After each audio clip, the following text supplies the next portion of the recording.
ВМРО, ДПМН и СДСМ денес меѓусебно се обвинуваа кој управува и во чија сопственост е правдата во Македонија. Двете партии на оваа тема излегоа со пресови. Скандалозното затворање на обвинителската постапка за предметот наречен мазут вреден 167 милиони евра е доказ за големото влијание кое Али Ахмети, Венко Филипче и Зоран Заев го имаат врз обвинителството и судството, или во случајов врз шефот на ОЈО-ГОК Ислам Абаси. Целата јавност во овој скандалозен случај виде перење на пари, криминал и труење на животната средина, само Ислам Абаси не виде ништо. Мицковски нарачува, Савевски испорачува. Слушнавме како Мицковски дели задачи од собраниска говорница.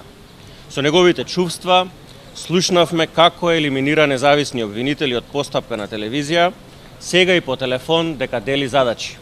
Ете, така изгледа партизираното судство и обвинителство во Македонија.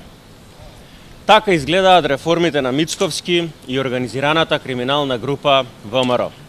Затоа, 160 дена нема одговор, нема никаква реакција од обвинителството за криминалните тендери кој јавно ги објави антикорупцијскиот тим на СДСМ.